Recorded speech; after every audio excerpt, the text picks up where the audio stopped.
दर महिन्याच्या पहिल्या तारखेला नवीन बदल होत असतात, ज्याचा तुमच्या आणि आमच्या आयुष्यावर परिणाम होतो. आता तर नवीन वर्ष येते, त्यामुळे नवीन वर्षामध्ये काय बदलणार, काय महाग होणार, काय स्वस्त होणार, चला पाहूयात.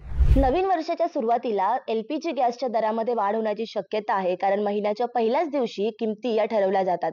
त्यामुळे गृहिणींचं बजेट कोलमडण्याची शक्यता वर्तवली जाते. त्यानंतर शिधापत्रिकेत सुद्धा बदल होण्याची शक्यता आहे. सरकारने शिधापत्रिका धारकांसाठी नवीन व्यवस्था लागू केली आहे, जेणेकरून लोकांना अधिक पारदर्शकतेने सुविधा मिळतील.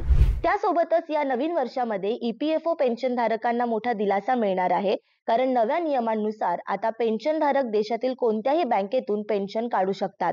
एनपीसीआयने देखील यावर्षी यूपीआय 123 पे ची मर्यादा देखील वाढवली आहे. आतापर्यंत या पेमेंट सेवेद्वारे 5,000 रुपयांपर्यंतचे व्यवहार केले जाऊ शकत होते, मात्र आता नवीन वर्षामध्ये 10,000 रुपये काढता येणार आहेत.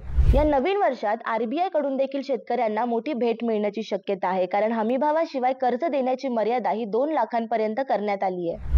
या वर्षात कारच्या किमतींमध्ये सुद्धा 1 ते 3% वाढ होऊ शकते. त्यामुळे या वर्षात जर तुम्ही कार घेण्याच्या विचारात असाल तर थोडासा आर्थिक फटका बसू शकतो. आमचा हा व्हिडिओ तुम्हाला कसा वाटला आम्हाला नक्की सांगा आणि एनडीटीव्ही मराठीच्या सर्व प्लॅटफॉर्म्सला फॉलो करा.